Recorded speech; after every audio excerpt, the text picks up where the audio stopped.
जय हिंद।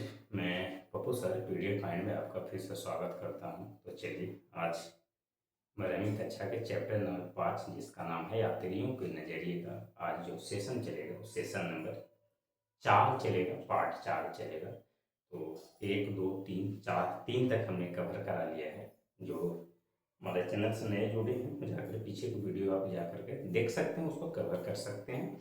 सो एक खूबसूरत नोट बना सकते हैं। ये जो चैप्टर है बड़ा ही शानदार चैप्टर था, बड़ा ही खूबसूरत था, बहुत ही मज़ा आया पढ़ने में। तो आप जा करके पीछे का वीडियो आप जा करके देख सकते हैं और क्लास का एंजॉय ले सकते हैं। तो आज जो चलेगा यात्रियों के नज़रिए का पार्ट जो है वो 4 चलेगा, सेशन नंबर 4 चलेगा। तो मैं रोज इसी प्रकार से एक नई वीडियो आप लोगों के साथ लाता हूँ, तो वीडियो को शेयर कमेंट जरूर किया कीजिए। तो चलिए आज हम शुरू करते हैं आज का पहला क्लास, पहला सेशन के साथ। आज का क्लास बहुत ही मज़ेदार होने वाला है, तो दिल थाम कर आप लोग बैठ जाइए और इस क्लास का एंजॉय लीजिए।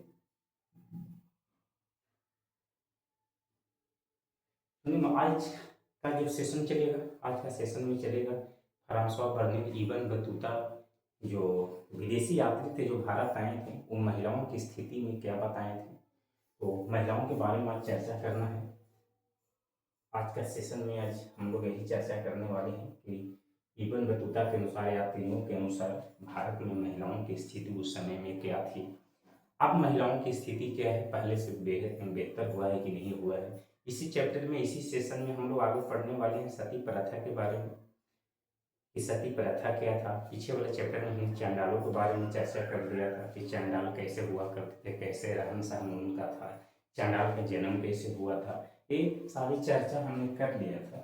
तो आज का सेशन जो चलेगा, तो आज का जो सेशन चलेगा वो चलेगा यात्रियों के अनुसार भारत में महिलाओं की स्थिति, इस पर चर्चा करने वाले हैं। तो चलिए देर न करते हुए आज के सेशन को हम स्टार्ट करते हैं। कहता है कि यात्रियों के अनुसार भारत में महिलाओं की स्थिति और दास प्रथा। हम पढ़ेंगे महिलाओं की स्थिति पढ़ेंगे, दास प्रथा पढ़ेंगे। दास प्रथा क्या था तो बच्चों, ये दास प्रथा पैसा पर, कोई बड़ा व्यक्ति जो राजा था वो पैसे पर गुलाम खरीदता था, व्यक्तियों को दास दास और दासियों को पैसे पर खरीदकर अपने घर में रखता था काम करवाने के लिए। तो दास प्रथा भी चला था, वो नियम ही था कि हर राजा अपने पास दास और दासियां रख सकता है। तो बहुत ही खूबसूरत क्लास होने वाला है यार। तो चलिए शुरू करते हैं। दास प्रथा क्या था। कहता कि भारत में दास प्रथा प्रचलित थी, दास प्रथा ही प्रचलित थी, मतलब कि दास आपको खरीदना है। दासों की ना बाजार में कीमत लगता था। जैसे आप जानवर के मेला में जाइए ना, तो जानवर के मेला में कैसे जानवरों का बोली लगाया जाता है, उसी प्रकार दासों को बाजारों में बेचा जाता था। तो अनुमान लगाइए उस समय के जीवन कैसा रहा होगा, कितना गंभीर स्थिति रहा होगा उस समय, जो दासों को बाजार में बेचा जाता है और खरीदने वाला राजा होता था, सम्राट होता था, शासक होता था, और गरीब व्यक्तियों को बाजार में बेचा जाता था पैसा पर। भारत में बहुत सारे ऐसे राजवंश हुए, जो भारत में बहुत सारे ऐसे शासक भी हुए जो ऑलरेडी वो दास था, वो नौकर था, वो किसी का गुलाम था। इसी और बाद में वो क्या बन गया, राजा बन गया। अगर एग्जाम्पल के लिए हम बताएं तो मोहम्मद बिन तुगलक, सॉरी कुतुबुद्दीन ऐबक, कुतुबुद्दीन ऐबक ये भी एक पहले नौकर था, दास था। बलबन की बात करें तो बलबन भी एक दास था, ये नौकर था, लेकिन बाद में क्या बन गया है, ये राजा बन गया। तो भारत में दास प्रथा प्रचलित थी, जिसका उल्लेख कई विदेशी यात्रियों ने अपनी यात्रा वृत्तांतों में किया है। भारत में दास प्रथा प्रचलित थी, जिसका वर्णन कई विदेशी यात्रियों ने अपना यात्रा वृत्तांतों में किया।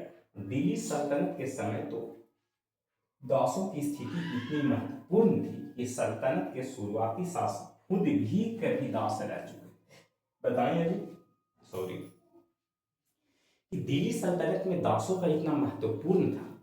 दिल्ली सल्तनत में महत्वपूर्ण क्या था, दास, दास प्रथा इतना महत्वपूर्ण था तो दिल्ली सल्तनत के बहुत सारे ऐसे, कई ऐसे राजा हुए जो ऑलरेडी पहले से खुद गुलाम थे, वो खुद किसी न किसी के दास थे। बाद में वो क्या बन गए, राजा बन गए। उदाहरण के लिए गुलाम वंश के सभी सुल्तान पहले दास रह चुके थे। अब गुलाम वंश का संस्थापक कौन था, कुतुबुद्दीन ऐबक। कुतुबुद्दीन ऐबक जो था गुलाम वंश का संस्थापक था। गुलाम वंश का जो संस्थापक था वो कुतुबुद्दीन ऐबक था, कुतुबुद्दीन ऐबक था। अगर कुतुबुद्दीन ऐबक की हम बात करें तो कुतुबुद्दीन ऐबक जो था वो मोहम्मद गौरी का एक गुलाम था। मोहम्मद गौरी का एक दास था, एक गुलाम था, गुलाम। मोहम्मद गौरी का गुलाम कौन था, कुतुबुद्दीन ऐबक। फिर इल्तुतमिश ने बलबन को दासों के बाजार से खरीदा था। अब बलबन भी एक नौकर था। इल्तुतमिश कौन था, कुतुबुद्दीन ऐबक जो है, कुतुबुद्दीन ऐबक की जो बेटी है, बेटी का नाम था रजिया सुल्तान। बेटी की कौन थी, रजिया सुल्तान, रजिया सुल्तान। और रजिया सुल्तान का जिस व्यक्ति से शादी हुआ था उसको नाम था इल्तुतमिश, इल्तुतमिश। अब इल्तुतमिश ने बाजार से दास को खरीदा और उस दास का नाम क्या था, उस दास का नाम बलबन था, बलबन। सीधा सीधी बताते हैं कि भारत में दास प्रथा प्रचलित थी, और दास प्रथा प्रचलित थी उस समय दिल्ली सल्तनत में दासों का महत्वपूर्ण इतना बड़ा था कि दिल्ली सल्तनत के कई ऐसे राजा हुए जो खुद पहले दास रह चुके थे। अब वो दास पहले दास रह चुके थे और बाद में क्या बने, शासक बने। जैसे में कहते हैं एग्जाम्पल दें तो कुतुबुद्दीन ऐबक जो एक ऑलरेडी क्या था, एक नौकर था। राजा बनने से पहले वो किसी न किसी का गुलाम था, और गुलाम किसका था, तो मोहम्मद गौरी का गुलाम था। जब मोहम्मद गौरी का गुलाम कुतुबुद्दीन ऐबक जब दिल्ली का राजा बनता है तो वह अपने राजवंश का गुलाम रखता है। ये बड़ा ही इंटरेस्टिंग चीज है बच्चों, इसको अपना ध्यान से समझिएगा। कुतुबुद्दीन ऐबक जब मोहम्मद गौरी का जब गुलाम था, जब कुतुबुद्दीन ऐबक को जब मौका मिला वो दिल्ली का राजा बन सके, सम्राट बन सके, शासक बन सके, तो कुतुबुद्दीन ऐबक दिल्ली का राजा बना, सम्राट बना। लेकिन जिस राजवंश का नाम दिया उस राजवंश का नाम वो गुलाम वंश दिया। कुतुबुद्दीन ऐबक को कहना था कि हम राजा आज बने हैं लेकिन मैं पूरा जीवन गुलाम में बिताया है, पूरा जीवन दासों में बिताया है, दास बनकर बिताया है, इसलिए मेरे जो राजवंश का जो नाम रहेगा उस राजवंश का नाम कौन रहेगा, गुलाम वंश। तो गुलाम वंश का संस्थापक कुतुबुद्दीन ऐबक। कुतुबुद्दीन ऐबक जो था मोहम्मद गौरी का गुलाम था, और कुतुबुद्दीन ऐबक की जो बेटी थी उसका नाम था रजिया सुल्तान, और रजिया सुल्तान के जो शादी हुई इल्तुतमिश से। कहता है अब इल्तुतमिश ने बलबन को बाजारों से खरीदा था। अब बताइए ना कि पहले के समय में दास जो है बाजारों में बेचा जाते थे। अब जैसे जानवरों का जो बोली लगाया जाता है ना, जानवर को जैसे मेला में बोली लगाया जाता है खरीदने के लिए, उसी प्रकार दासों को बोली लगाया जाता था बाजार में। अब बोली लगाकर उसको खरीदा जाता था, वो अपने घर में उसको रखा जाता था। तो इल्तुतमिश ने बलबन को बाजार से खरीदा था। अलाउद्दीन खिलजी के समय दासों और दासियों की कीमत तय थी। अब दास का मतलब कौन है, दास का मतलब लड़का,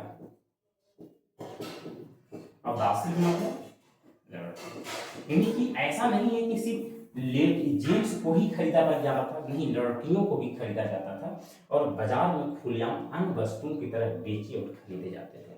जब खिलजी वंश का एक राजा था जिसको नाम था अलाउद्दीन खिलजी, खिलजी वंश का जो संस्थापक था उसका नाम था जलालुद्दीन खिलजी, और जलालुद्दीन खिलजी के बाद जो राजा बना उसका नाम था अलाउद्दीन खिलजी। अलाउद्दीन खिलजी के समय दास और दासियों का कीमत बाजारों में तय की जाती थी। अलाउद्दीन खिलजी के समय दास और दासियों को बाजारों में कीमत तय की जाती थी और बाजारों में बेचा जाता था और खरीदा जाता था।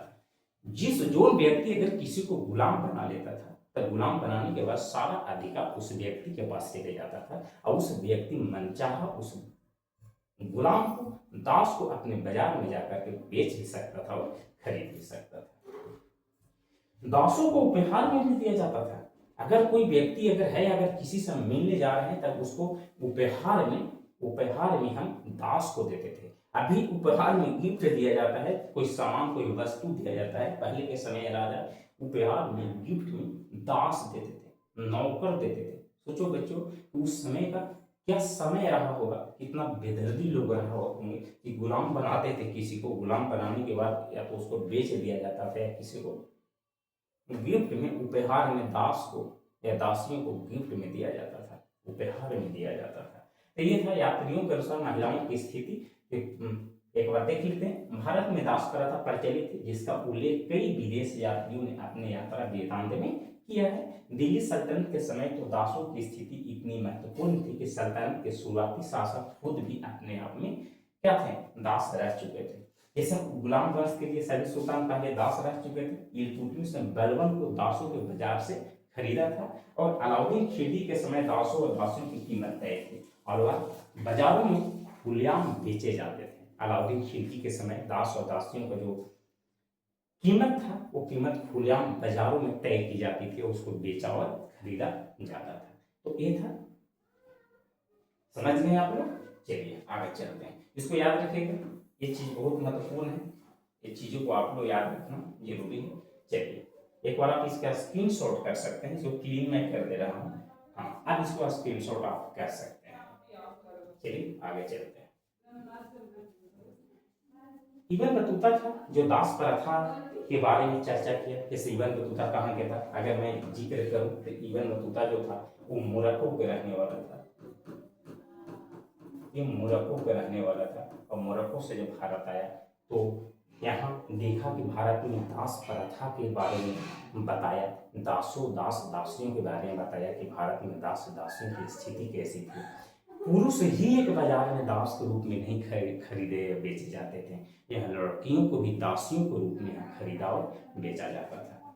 कहता है कि मोरक्को का यात्री इबन बतूता जब भारत आता है तो यहाँ की दास प्रथा का विस्तार से वर्णन करता है। भारत इबन बतूता में एक इबन बतूता नाम के एक व्यक्ति जो भारत आता है, जो मोरक्को का रहने वाला था और मोरक्को के रहने वाला था, और यहाँ आने के बाद जब दास और दासियों की स्थिति देखता है, यहाँ जब चर्चा करता है अपने यात्रा वृत्तांतों में, जब इसकी बहुत अच्छी तरह से चर्चा करता है, कहता है कि जब सिंध पहुंचा, ये सिंध क्या है बच्चों, तो ये सिंध अभी फिलहाल एक पाकिस्तान का एक शहर है जो पहले भारत का हिस्सा था।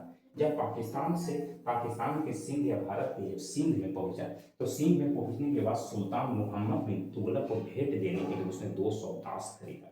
मोहम्मद बिन तुगलक कौन था, तो तुगलक वंश का एक संस्थापक था जिसको नाम था गयासुद्दीन तुगलक। अगर हम कहें कि तुगलक वंश का जो संस्थापक था, उस संस्थापक का नाम है गयासुद्दीन तुगलक। गयासुद्दीन तुगलक का जो उत्तराधिकारी बना था उसको नाम था मोहम्मद बिन तुगलक।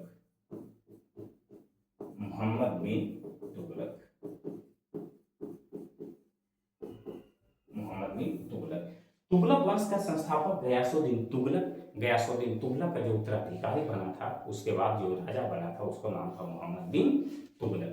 कहता है कि जब वह सिंध पहुंचा, इबन बतूता के बारे में बता रहा है कि जब इबन बतूता सिंध पहुंचा तो सुल्तान मोहम्मद बिन तुगलक को भेंट देने के लिए घोड़े, ऊंट और दास खरीदा। अब इबन बतूता जब भारत आता है तो जब दिल्ली पहुंचता है तो दिल्ली में उस समय तुगलक वंश का शासन चल रहा है। किस वंश का? तुगलक वंश का। ध्यान से सुनिएगा, इबन बतूता मोरक्को से भारत आया था। अब भारत आया, जब वो सिंध पहुंचा, सिंध से जब दिल्ली पहुंचा, उस समय दिल्ली पर तुगलक वंश का एक राजा जिसको नाम था मोहम्मद बिन तुगलक। तो अगर हम किसी से मिलने जाते हैं तो मिलते हैं तो उसको कुछ उपहार देने के लिए कुछ हम सामान खरीदते हैं। ये क्या किया कि घोड़ा लिया, ऊंट लिया और दास खरीदा, और दास खरीद कर मोहम्मद बिन तुगलक को जाकर उपहार के रूप में उसको दे दिया, भेंट दे दिया। अब दास को भी उपहार के रूप में दिया जाता था उस समय। कहता कि मुल्तान में, ये मुल्तान क्या है, तो ये पाकिस्तान का भी फिलहाल पाकिस्तान का ही हिस्सा है। ये पाकिस्तान का एक खूबसूरत सा शहर है जिसको नाम है मुल्तान में उसने वहां के राज्यपाल को किशमिश, बादाम और एक दास उपहार में दिया था। आप बताइए, जब मोहम्मद बिन तुगलक से मुलाकात किया तो उसको घोड़ा दिया, ऊंट दिया और दास दिया।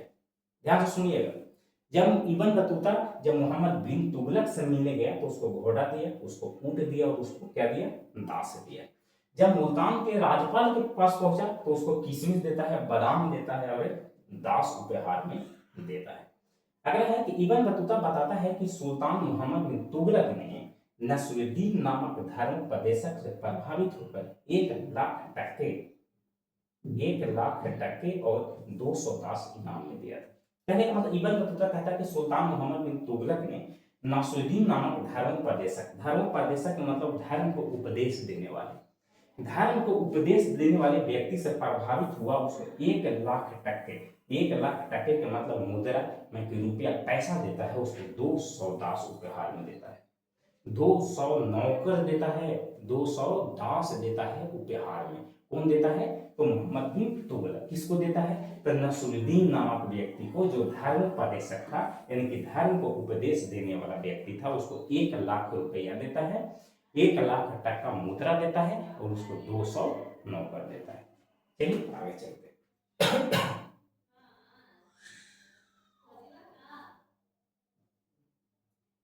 भारत में दासों और दासियों के कार्य क्या था? अब ये हमको पढ़ना है कि भारत में दास, जब दास को खरीदा जाता था, दास मतलब लड़का और दासी मतलब लड़की। जब दास और लड़का लड़की को जब दास खरीदा जाता था, दास के रूप में जब उसको खरीद कर अपने घर लाते थे, तो उसका काम क्या क्या था? कहता है कि इब्न बतूता के अनुसार भारत में दास और दासियां विभिन्न कार्यों में लगाए जाते थे। अब दास और दासियों का काम कहाँ कहाँ था से देखिए। पहला कहता था संगीत के कार्य में दासियां। अब अगर शादी ब्याह में या किसी जन्म उत्सव पर या किसी कार्यक्रम में अगर संगीत गाया जाता था राजा के दरबार में, तो राजा के दरबार में संगीत नाच गाना करने के लिए लड़कियों को रखा जाता था। कहता कि सुल्तान की कुछ दासियां संगीत गायन में लगी रहती थी और राजा के जो कुछ दासियां, जो राजा जिस लड़की को बाजार से खरीद कर लाता था, वो लड़कियां संगीत गायन में रुचि रखती थी। उसका काम ही था कि राजमहल में अगर किसी प्रकार का कोई भी उत्सव मनाया जाएगा तो उसमें संगीत गायन करेगी। इब्न बतूता ने स्वयं सुल्तान की बहन के विवाह में उनके गीतों का आनंद लिया था। इब्न बतूता बताता है कि जब हम दिल्ली में थे, तो दिल्ली में जब राजा की बहन की जब शादी हो रहा था, तो उस शादी में, उस प्रोग्राम में जो सुल्तान दासियों को खरीद कर लाया था, वो दासियां वहां संगीत गायन कर रही थी, नाच बाजा कर रहे थे, नाच गाना कर रहे थे, क्योंकि दासियों का सुल्तान काम ही दिया था संगीत गाना। दूसरा है कि अमीरों पर नजर रखने के लिए, कहता कि सुल्तान दासियों को अमीरों पर यानी कि उच्च अधिकारियों पर नजर रखने के लिए नियुक्त करता था। अब कहने का मतलब कि दासियों को ही क्यों? क्योंकि दासियां, उच्च अधिकारी दासियों को खूबसूरती देख करके मोहित हो जाए और दासियों पर, लड़कियां पर कोई शक भी न करे। लेकिन सुल्तान उस लड़कियों को, उस दासियों को उच्च अधिकारियों के पास इसलिए भेजता था क्योंकि उस पर शक न हो सके और उसके बारे में, राजा के बारे में अधिकारियों ने, अमीर लोगों ने क्या क्या षड्यंत्र रचा है इसका पता चल सके। अब कहता है कि घरेलू कामकाज के लिए दासों का उपयोग घर के काम काज में किया जाता था। अब बताइए, घर के काम करने के लिए दास को, संगीत गाने के लिए दासियों को, अमीरों पर नजर रखने के लिए दासियों को। समझ में आया? ये था इब्न बतूता के अनुसार दास और दासियों के कार्य। दास और दासियों का कार्य क्या है, एक बार फिर से देख लीजिए कि संगीत कार्य में दासियां, शादी विवाह में दासियों को गीत गायन करने के लिए रखा जाता था। फिर था अमीरों पर नजर रखने के लिए भी किसको रखा जाता था? दासियों को ही रखा जाता था। और घरेलू कामकाज करने के लिए किसको रखा जाता था? दासों को रखा जाता था। एक बड़ा ही खूबसूरत सा क्वेश्चन है, आपको पूछता है, डिबेट क्वेश्चन है कि इब्न बतूता के अनुसार भारत में दास और दासियों के कार्य का वर्णन करें। चलिए आगे चलते हैं। इसको आप एक बार देख लीजिए, अच्छी तरीके से इसको आप देख लीजिए।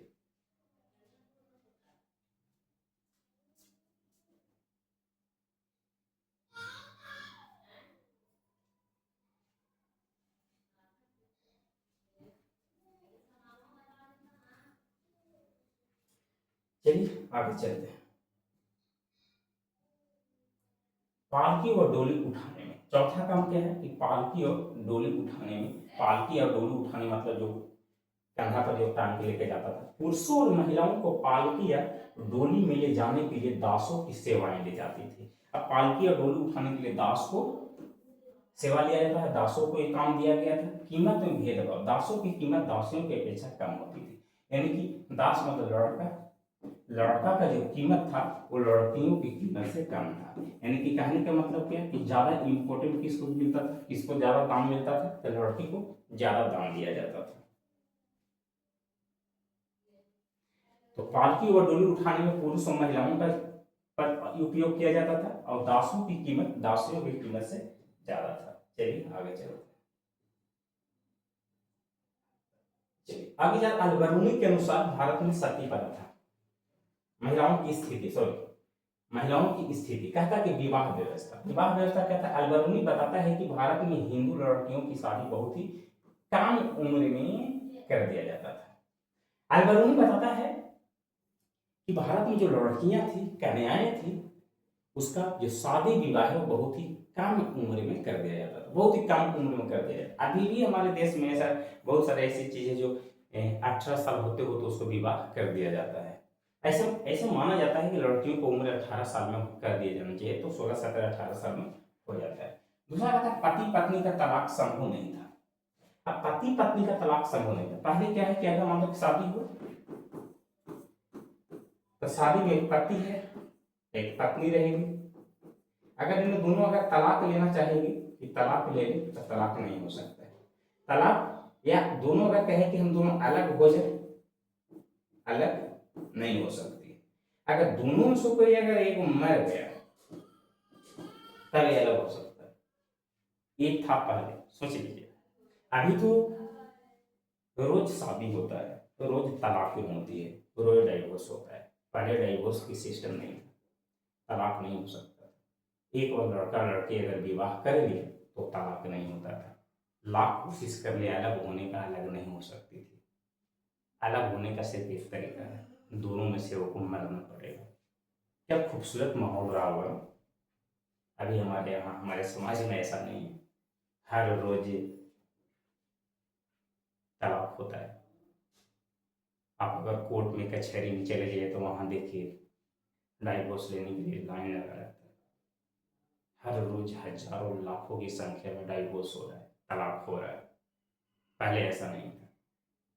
पहले अगर एक दूसरे से अलग होना है तो एक ही तरीका था, दोनों से किसी एक को मरना, मर गया तभी अलग हो सकता है, ऐसे अलग नहीं होते थे। तो पति पत्नी का तलाक होना संभव नहीं था, एक तलाक हो ही नहीं सकता है। पति की मृत्यु ही उनके संबंध को तोड़ सकती थी। पति की अगर दोनों को अलग अलग होना है तो दोनों को अलग होने में एक ही उपाय था जो दोनों अलग हो सकता था। वो उपाय क्या था? तो दोनों को समान तोड़ सकता है उसका मृत्यु। अगर वो व्यक्ति मर जाता है तो मरने के बाद ही वो उसका दोनों अलग हो सकता था। आगे पुरुषों को बहुविवाह की अनुमति थी। पुरुष क्या था? पुरुष कहता था कि पुरुष एक से अधिक शादियां कर सकता था। पहले देखिए, पति की मृत्यु ही उनको सामान को तोड़ सकते थे। पुरुषों को बहुविवाह की अनुमति थी। पुरुष जो था वो एक से अधिक शादियां कर सकता था। जैसे ब्राह्मण 4 शादियां कर सकता था। ब्राह्मण जो वर्ण है वो 4 था, बताए थे। ब्राह्मण, क्षत्रिय, वैश्य, शूद्र। ब्राह्मण 4 शादी कर सकता है, क्षत्रिय 3, वैश्य 2 और 1। ब्राह्मण के जो लोग थे, जो पुरुष था, वो कम से कम 4 शादी कर सकता था, क्षत्रिय 3 कर सकता था, वैश्य 2 शादियां कर सकता था, शूद्र 1 शादी कर सकता था। तो कहने का मतलब ये हुआ कि पहले में शादी तो टूट नहीं सकता है, तलाक तो नहीं हो सकता है। तलाक होने के लिए अलग पति और पत्नी को अलग होना है, तो पति पत्नी को अलग होने से बचाने के लिए एक ही उपाय है कि वो मरे नहीं, अलग नहीं होगा। मर गया दोनों अलग हो जाएगा, और दूसरा कोई रास्ता नहीं था। पुरुषों को बहुविवाह की अनुमति थी। पुरुष बहुविवाह यानी कि एक से अधिक विवाह कर सकता था। और बहुविवाह जो है यानी कि एक से अधिक शादी करने का अगर नियम बनाया गया था तो जातियों के आधार पर था। ऐसा नहीं कि कोई भी जाति कितना भी शादी कर लेगा, ऐसा नहीं था। जातियों का आधार पर था। कहता ब्राह्मण 4 शादी कर सकता था, क्षत्रिय 3 रख सकता था पत्नी, वैश्य 2 कर सकता था और शूद्र 1 कर सकता था। तो बहुविवाह में, बहुविवाह जाति के आधार पर तय किया गया था कि अगर एक व्यक्ति अगर एक से अधिक शादी करना चाहता है तो जाति के आधार पर, जाति के आधार पर। चलिए इसको फिर से देख लेते हैं, रिपीट करते हैं। अल-बरूनी के अनुसार भारत में महिलाओं की स्थिति, विवाह व्यवस्था। अल-बरूनी बताता है कि भारत में हिंदू लड़कियों को बहुत कम उम्र में विवाह कर दिया जाता था। पति पत्नी के तलाक संभव नहीं था, ये तलाक नहीं कर सकता, डाइवोर्स नहीं हो सकता था। पति की मृत्यु ही उनके संबंध को तोड़ सकती थी और पुरुषों को बहु विवाह करने की अनुमति थी, एक से अधिक विवाह कर सकता था। जैसे ब्राह्मण 4 शादी, क्षत्रिय 3 शादी, वैश्य 2 शादी और एक शूद्र सिर्फ 1 शादी कर सकता था। ये अल-बरूनी के अनुसार भारत का महिलाओं की स्थिति के बारे में बताया गया है। तो चलिए आप लोग इसको देख लीजिए।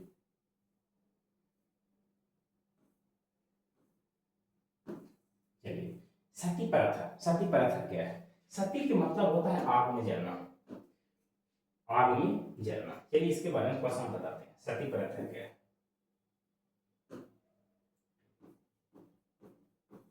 सती प्रथा, सती प्रथा जो है भारत में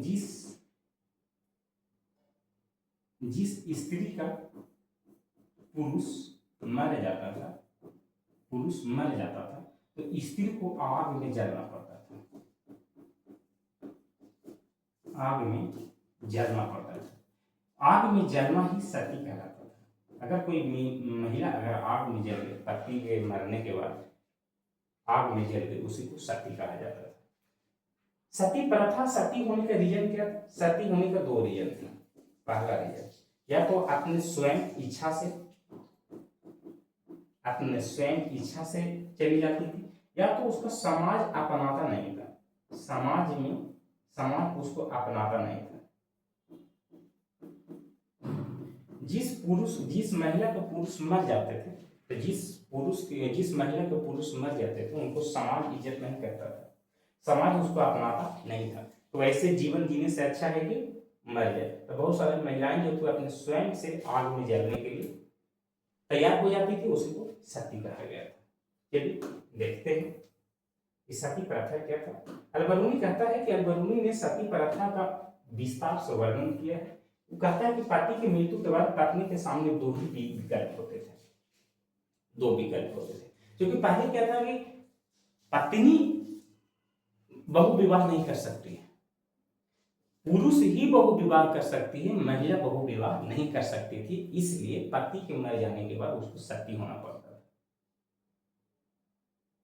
अगर पुरुष की अगर पत्नी मर गई तो पति बहु विवाह कर सकता था, लेकिन पत्नी के हस्बैंड मर जाने के बाद, पति मर जाने के बाद उस महिला के पास 2 ही विकल्प बचते थे। या तो अपमानजनक विधवा जीवन जी सके, अगर वो मर गए तो उसके पास 2 विवाह, या अपमानजनक रहे, अपमानजनक जिंदगी बिता ले, या दूसरा सती हो जाए, सती हो जाए। यानी कि कहने का मतलब जिस स्त्री का पुरुष मर जाता था वो उसका समाज नहीं अपनाता था, समाज अपमानजनक नजरिए से उसको देखता था, या तो सती हो जाए या अपने आप को पति की चिता में जला दे। पति जिस चिता में जल रहा है उसी चिता में उसको जिंदा जला दिया जाता था। किसको? पति को, पत्नी को। आज कहता कि राजाओं की पत्नियों के लिए तो सती होना अनिवार्य था, जैसे चाहे वो बनना चाहे।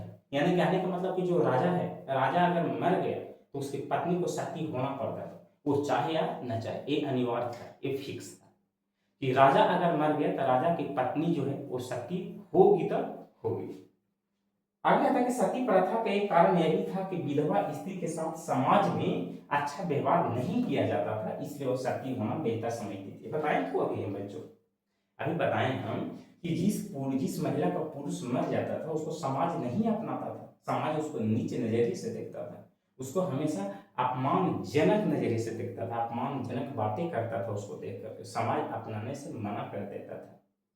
तो महिलाएं सोचती थी कि ऐसी अपमानजनक जिंदगी जीने से अच्छा है कि मर ही जाना अच्छा है, पति के साथ मर जाते हैं, तो पति के साथ उसको भी उसी चिता पर जला दिया जाता था। इसलिए महिला चाहती थी कि हम मर जाएं। देवदासी प्रथा क्या था? देवदासी प्रथा और वेश्यावृत्ति। देवदासी प्रथा का मतलब होता है आधुनिक भारत में देवदासी प्रथा और वेश्यावृत्ति की अस्तित्व को भी उल्लेख करता है। वेश्यावृत्ति का मतलब होता है, वेश्यावृत्ति का मतलब होता है जो महिला, वेश्यावृत्ति का मतलब होता है जो महिला एक से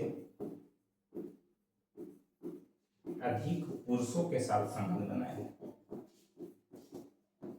पुरुषों के साथ संबंध बनाए,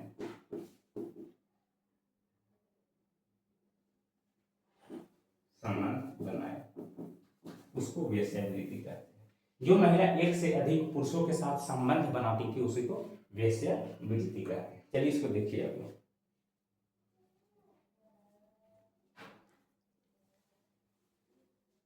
चलिए आगे चलते हैं। आगे मासिक धर्म। मासिक धर्म क्या था? मासिक धर्म का मतलब होता है, अंग्रेजी में इसको पीरियड कहते हैं, जो महिलाओं में, लड़कियों में अक्सर होता है। महीना, हर महीने जो पीरियड्स आता है उसको पीरियड्स को मासिक धर्म कहते हैं। मासिक धर्म के समय स्त्री को अपवित्र माना जाता था, यानी कि जो महिलाओं को अभी तो नहीं, पहले समय में ऐसा होता था कि जिस लड़की या जिस महिला को पीरियड्स आता था, मासिक धर्म आता था, तो जब तक पीरियड्स के समय चलेगा लड़कियों को, तब तक महिलाओं को अपवित्र माना जाता था। उसको ऐसा माना जाता था कि वो घर के किसी भी वस्तु को छू नहीं सकती है या किसी पूजा पाठ के सामान को छू नहीं सकती है, तब जब उस महिला को लड़की पीरियड्स में हो, मासिक धर्म में हो, तो उसको अपवित्र माना जाता था। उसको घर के किसी भी चीज को छूना मना था, और तो वो पूजा पाठ के सामग्री को भी नहीं छू सकती थी। यह अवधि 4 दिन तक मानी जाती थी। जो महिलाओं जो पीरियड्स का जो समय था उसको 4 दिन माना जाता था कि ये 4 दिन तक अपवित्र मानी जाएगी। इसके बाद स्नान करने पर उन्हें पुनः शुद्ध माना जाता था, क्योंकि जब तक ऐसा माना जाता है कि जब लड़कियों को, जब महिलाओं को पीरियड्स आएगा, तो जब तक पीरियड्स रहेगा तब तक उसको अपवित्र माना जाएगा। जब वो 4 दिन के बाद अगर वो पुनः स्नान कर लेती थी तब उसको शुद्ध माना जाता था। प्रसूतावस्था क्या है? प्रसूतावस्था को मतलब डिलीवरी के समय जब बच्चे को माता जब जन्म देती है, तब कहता है कि बच्चे के जन्म के बाद स्त्री को प्रसूतावस्था माना जाती थी, प्रसूता अवस्था मानी जाती थी। इस दौरान वह किसी बर्तन या पूजा सामग्री को नहीं छू सकती थी। हाँ, महिलाओं में था कि महिला जब किसी बच्चे को जन्म दे रही है, तो जब तक वो प्रसूता अवस्था में है तब तक वो किसी वस्तु को नहीं छू सकती है, अपवित्र माना जाता था। यह प्रसूता अवस्था अपनी जाति के आधार पर अलग अलग होती थी। यहाँ भी जाति के आधार पर अलग अलग। अगर कोई ब्राह्मण है तो ब्राह्मण को 8 दिन अपवित्र माना जाता था, क्षत्रिय है तो 12 दिन, वैश्य है तो 15 दिन, शूद्र है तो पूरे 1 मंथ तक, 1 महीने तक इसको अशुभ माना जाता था, अपवित्र माना जाता था। जो महिला डिलीवरी में होती है, जो महिला बच्चे को जन्म देती है, उसके बाद चलिए एक बार देख लेते हैं इसको। मासिक धर्म क्या है? मासिक धर्म के समय स्त्री को अपवित्र माना जाता था। मासिक धर्म का मतलब जो लड़कियों को पीरियड्स आता है, पीरियड्स का समय जो 4 दिन माना जाता था, और 4 दिन तक वो उसको अपवित्र माना जाता था। 4 दिन के बाद अगर वो लड़की एवं महिला अगर स्नान कर लेती थी तब उसे पुनः शुद्ध माना जाता था। प्रसूतावस्था क्या था? प्रसूतावस्था जब महिला बच्चे को जन्म देती है, तो बच्चों के जन्म के बाद स्त्री को प्रसूतावस्था मानी जाती थी, और इस दौरान किसी बर्तन या पूजा सामग्री को छूना मना था। अब यह प्रसूतावस्था अवधि जाति के आधार पर चलता था कि अगर एक महिला बच्चे को जन्म दिया है तो उसको कितना दिन तक अपवित्र माना जाएगा। याद कीजिएगा, जब महिला अपने बच्चे को जन्म देगी, जन्म देने के बाद प्रसूता अवस्था के बाद महिला कितने दिन तक अपवित्र मानी जाएगी, एक जाति के आधार पर तय किया गया था कि जाति के आधार पर ब्राह्मण है तो 8 दिन तक अपवित्र मानी जाएगी, क्षत्रिय है तो 12 दिन तक, वैश्य है तो 15 दिन तक, और शूद्र है तो 30 दिन तक इसको अपवित्र माना जाता था। क्या क्या जीवन रहा होगा उस टाइम। वाह, चलिए यह शिशु पोषण।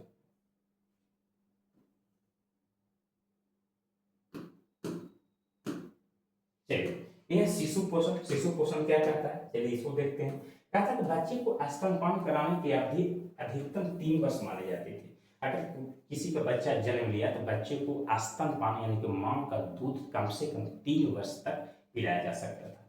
इबन बतूता के अनुसार भारत में महिलाओं की स्थिति और महिलाओं की स्थिति इबन बतूता के अनुसार, हम जो पीछे पढ़े वो अल-बरूनी के अनुसार पढ़े, अब हम पढ़ते हैं इबन बतूता के अनुसार सती प्रथा के बारे में। कहता है कि इबन बतूता ने भारत में प्रचलित सती प्रथा को आपको देखभाल बताया।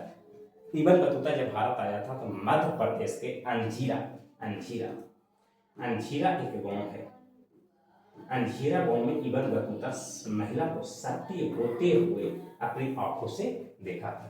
कहता है कि सती प्रथा को वर्णन इबन बतूता ने भारत में प्रचलित सती प्रथा का आपको देखा हाल बताया है। मध्य प्रदेश के अंजीरा नामक स्थान पर उसने 3 स्त्रियों को सती हुए देखा था, सती होते हुए आग में जलते हुए देखा था। उनके पति युद्ध में मारे गए थे और वे स्वेच्छा से अपने आप को आग में जलने के लिए तैयार थे, अपनी इच्छा से। उसके पति जो थे वो युद्ध में मारे गए थे। युद्ध में मारे जाने के बाद उनकी पत्नी को सती होना था, आग में जलना था। इबन बतूता बताता है कि यह महिलाएं सुंदर वस्त्रों से सजी थी। जब महिलाओं को सती हो जाने के लिए आग में जलाने के लिए ले जाया जाता था तो उसको हाथ में नारियल दिया जाता था, दाहिने हाथ में नारियल और बाएं हाथ में आईना, उसमें चेहरा देखती थी। घोड़ा पर बैठा के ले जाया जाता था और बहुत ही सुंदर सुंदर वस्त्रों से उसको सजाया जाता था महिला को, उस महिला को जिस महिला को सती होना पड़ता था। जिस महिला को आग में जलाने के लिए ले जाया जाता था वो महिला को सुंदर सजावट कपड़ों से गहनों से उसको सजाया जाता था, दुल्हन की तरह सजाया जाता था। एक हाथ में नारियल, एक हाथ में आईना दिया जाता था, जो उस चेहरा उस आईना में अपने चेहरे को देखती थी। चलिए इसको देख लेते हैं। स्तनपान कराने की अवधि कितना साल तक? 3 वर्ष तक। बच्चे को कम से कम मां का दूध 3 साल तक पीना चाहिए। इबन बतूता अनुसार भारत में महिलाओं की स्थिति कैसा था? सती प्रथा को वर्णन करता है। इबन बतूता ने कहता है कि भारत में सती प्रथा को अपनी आंखों से देखा है। वो कहाँ देखा था? मध्य प्रदेश के अंजीरा नामक गांव में 3 स्त्रियों को सती होते देखा था। वो बताता है, इबन बतूता बताता है कि उसका पति युद्ध में मारे गए थे और वो सती वो स्वेच्छा पूर्वक अपनी इच्छा से आग में जलने के लिए तैयार थी। इबन बतूता बताता है कि महिलाएं सुंदर वस्त्रों में सजी थी, इत्र भी लगाया हुआ था और घोड़े पर बैठी हुई थी। इबन बतूता कहता है कि महिला जब सती होने के लिए जाती थी तो उसको सुंदर कपड़ों आभूषणों से सजाया जाता था, समझे, और सुंदर वस्त्रों से सजाया जाता था। उसको घोड़े पर बैठाया जाता था और घोड़े पर बैठा करके उसके हाथ में नारियल दिया जाता था, आईना दिया जाता था और उसको घोड़े पर बैठा करके वो इत्र भी लगाती थी, जो अभी हम लोग परफ्यूम करते हैं। चलिए आगे चलते हैं। आगे है कि देखिए आगे क्या है, कहता है कि उनके दाहिने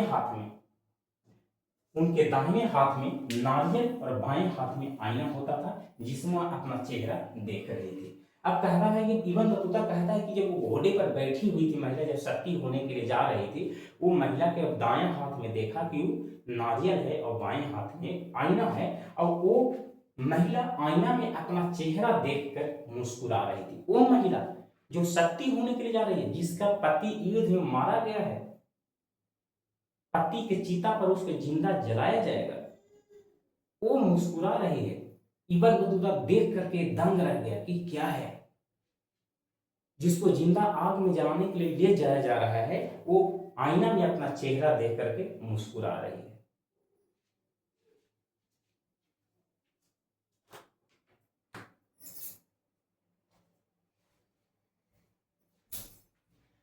आगे कहता है कि वे ब्राह्मण और अपने परिवार के लोगों से घिरी हुई थी। उनके आगे आगे बाजे और नगाड़े बज रहे थे, जैसे शादी ब्याह में बारात जहदा जाता है ना, लोग नाचते हैं ना, इस प्रकार से। जो महिला को सती होने के लिए ले जाए तो चारों तरफ वो अपने ही परिवार के सदस्यों से घिरी हुई थी और उसके आजू बाजू में गान बाजा बज रहा था, लोग नाच रहे थे, लोग डांस कर रहे थे।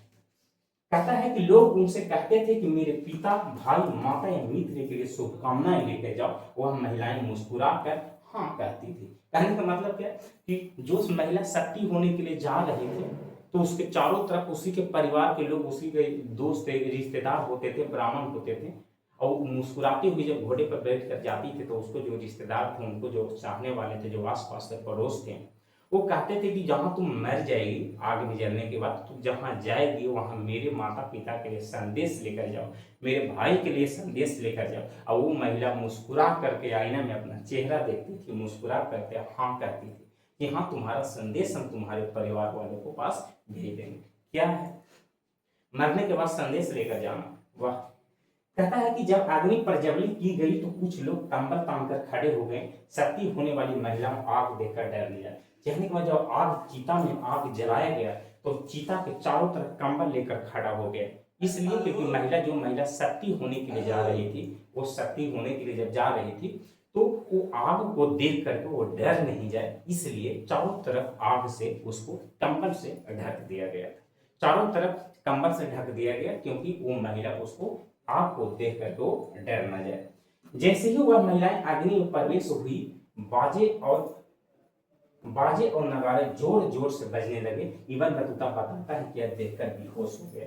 अब जैसे ही वो चीता में जाती है, आग में प्रवेश करती है, जैसे ही वो आग में प्रवेश करती है, ढोल और नगाड़े जो बाज रहा था वो बहुत जोर से बज रहा था, इसलिए बजाया जा रहा था क्योंकि जब महिला आग में प्रवेश करेगी तो जलेगी, वो तो जिंदा थी ना, जब जलेगी तो चिल्लाएगी तो किसी के कान तक आवाज ना जाए, किसी का उसको देख कर मुंह न लगे, ममता न आ जाए, दया न आ जाए, इसलिए ढोल और नगाड़े तो बहुत तेजी से बहुत आवाज में बजाया जा रहा था। चलिए देख लेते हैं कि उनके हाथ में क्या था। दाहिने हाथ में क्या था, तो दाहिने हाथ में नारियल था, देख लीजिए, दाहिने हाथ में नारियल था और बाएं हाथ में आईना था जिसमें वो अपने चेहरा देख करके मुस्कुरा रही थी। वह ब्राह्मण और अपने परिवार के लोगों से घिरी हुई थी, उनके आगे आगे बाजे और नगाड़े बजाए जा रहे थे। लोग उनसे कहते थे कि मेरे पिता, मेरे भाई, माता, मित्र के लिए शुभकामना लेकर जाओ, और महिलाएं मुस्कुरा करके हाँ कहती थी। जब अग्नि प्रज्वलित की गई तो कुछ लोग कंबल तान कर खड़े हुए ताकि जब आग जले तो महिला उसको देख करके डर न जाए। कहता है कि जैसे ही महिला अग्नि में प्रवेश करती है, बाजे और नगाड़े जोर जोर से बजाने लगते हैं, क्योंकि जब महिला वो आग में जले, जब चिल्लाए तो दूसरे लोगों को आवाज सुनाई नहीं दे। चलिए आगे चलते हैं। आगे है स्त्रियों का वस्त्र, आभूषण और रीति रिवाज। ये क्या कहता है कि स्त्रियों के आभूषण कैसा था, रीति रिवाज कैसा था, वस्त्र कैसा था। कहता है कि इबन बतूता ने विभिन्न क्षेत्रों की स्त्रियों के वेशभूषा, शरीर की बनावट का काफी वर्णन किया है। अलग अलग क्षेत्रों में स्त्रियों के अलग अलग एक वस्त्र पहनने के लिए होता है। उसने लिखा कि हिंदू और मुस्लिम महिलाओं के रहन सहन में ज्यादा फर्क था, केवल एक अंतर था, ज्यादा फर्क नहीं था से कहा जाता है। कहता कि हिंदू और मुस्लिम महिलाओं के रहन सहन में ज्यादा फर्क नहीं था, एक अंतर था कि मुस्लिम महिलाएं कान नहीं छिदवाती थी। पहले तो मुस्लिम महिलाएं जो थी कान नहीं, जिससे कान छिदवाते हैं जैसे पहनने के लिए कान में, तब मुस्लिम महिला पहले कान नहीं छिदवाती थी, जबकि हिंदू महिला कान छिदवाते थे। ये सिर्फ वही कर सकती थी जो हिंदू महिला थी।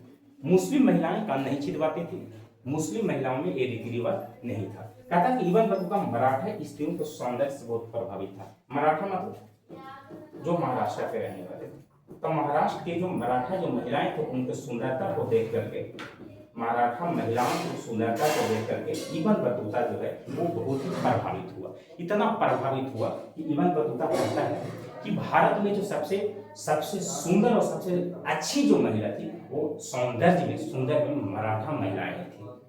चलिए इसको एक बार देखते हैं फिर से। कहता है कि स्त्रियों का आभूषण क्या था। इबन बतूता ने विभिन्न क्षेत्रों में स्त्रियों के वेशभूषा और शरीर की बनावट का वर्णन करता है। उसने लिखता है कि हिंदू और मुस्लिम महिलाओं में रहन सहन या आभूषण में ज्यादा फर्क नहीं था। ज्यादा फर्क इसलिए नहीं था क्योंकि कहता था कि जो मुस्लिम महिलाएं थी वो कान नहीं छिदवाती थी। जैसे मान लीजिए कि एक मुस्लिम महिला है और एक हिंदू महिला है, तो हिंदू और मुस्लिम महिला में ज्यादा फर्क नहीं था। ज्यादा फर्क इसलिए नहीं था क्योंकि मुस्लिम महिला जो थी वो मुस्लिम महिला कान नहीं छिदवाती थी और हिंदू महिला जो है वो कान छिदवाती थी। तो ये था महिलाओं के रहन सहन वेशभूषा। जैसे मुस्लिम जो थी वो मुस्लिम महिला जो थी तो हिंदू महिला, पहनावा की बात करते हैं तो मुस्लिम और हिंदू महिला की अगर बात करें तो मुस्लिम जो कान नहीं छिदवाती थी,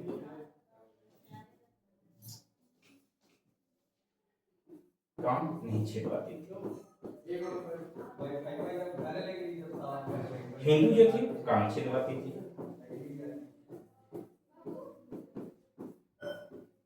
अगर मुस्लिम भी कहें तो ये उसको क्या कहते हैं, नकाबबंदी। और जो हिंदू जो थी वो अपने क्षेत्रों के अनुसार अपने वेशभूषा के अनुसार वो कपड़ा पहना करती थी। ऐसा इसलिए होता था कि अलग अलग राज्यों में अलग अलग क्षेत्रों में अलग अलग वेशभूषा होता था, वहाँ का रहन सहन अलग था, लेकिन ज़्यादा अंतर देखने को नहीं मिला, बहुत कम ही अंतर देखने को मिला था। जैसे कुछ काम नहीं छिदवाती थी मुस्लिम महिला, लेकिन हिंदू महिला वो सब काम करती थी। ये इबन बतूता अपनी यात्रा वृत्तांत में भारत की महिलाओं के बारे में जिक्र किया है और महिलाओं के बारे में बताया है कि वहाँ की महिला किस प्रकार की रहती थी। चलिए आगे चलते हैं। चलिए इसे एक बार देख लेते हैं। स्लाइड यहीं पर समाप्त करते हैं। तो आज की स्लाइड यहीं पर समाप्त करते हैं। कैसा लगा आज के क्लास? अच्छा लगा हो वीडियो को शेयर कीजिए और एक प्यारा सा कमेंट हमें बताइए। और 11th का जो न्यू सेशन जो है, न्यू बैच जो स्टार्ट होने वाला है, उसका मैं जिक्र कर लूँ। 11th का जो है वो न्यू बैच चलेगा। न्यू बैच आप PDF mind YouTube channel PDF mind app को आप डाउनलोड कर लीजिए और इस पर जाकर के आप कोर्स को खरीद सकते हैं सिर्फ 499 में। अगर आपको किसी प्रकार की जानकारी चाहिए, जानकारी हासिल करना है, तो आप इस नंबर पर व्हाट्सएप कर सकते हैं। इस नंबर पर व्हाट्सएप कर सकते हैं।